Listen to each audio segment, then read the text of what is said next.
13 চোরে চুরি করতে গেল বর্ধমান। হ্যাঁ, 2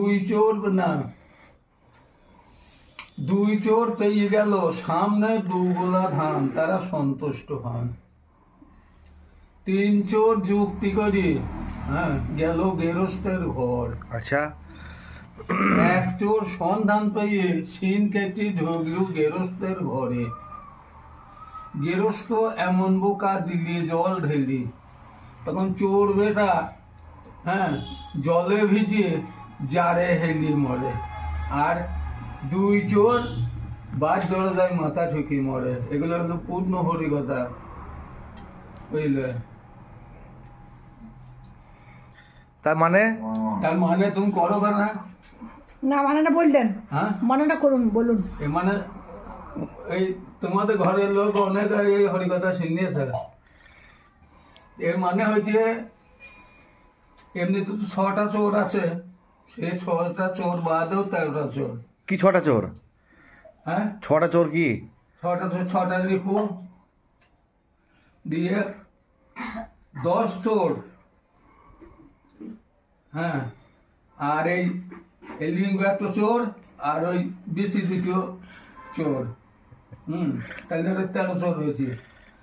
এরা দিয়েছে আনন্দ করতে, যে আনন্দ বাজারে আগে 2 গোলা ধান পেয়ে ওইরা সন্তুষ্ট হয়ে ভুলি আছে। আর 3 চোরে যুক্তি করি বলি চ গেরস্তর ঘরে আমরা মোট ঢুকবো গা। 1 চোর সন্ধান পেয়ে লিঙ্গ, সে সন্ধান পেয়ে ঢুকি পড়েছে ভেতরে। আর গেরস্ত এমন বোকা, সুরসুরি লেগেছে আর সে 1 রতে দান করিয়েছে, বুঝেছো?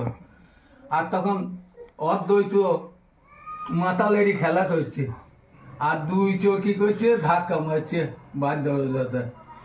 ওই দুটি হইল নিতাই কাছে রেখেছে, নিতাই ওই বিচি 2টোকে জগায় আর মাথায় ওড়ায়, বুঝছো?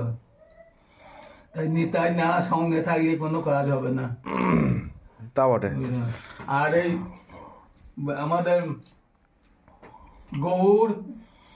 গৌর বৈষ্ণব, তবু বৈষ্ণব হতে পারেনি।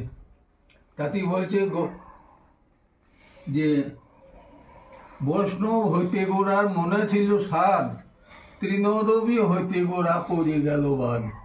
হ্যাঁ, তার মানে ও তৃণ ভাবটা আসেনি যখন কার গৌরাঙ্গের যখন গৌরের মধ্যে রাগ ছিল, যখন সুদর্শন চক্র রেখে এসেছিল, বলেছিল যে আমি বিনা অস্ত্রে আমি ভক্তবৃন্দকে তরাবো।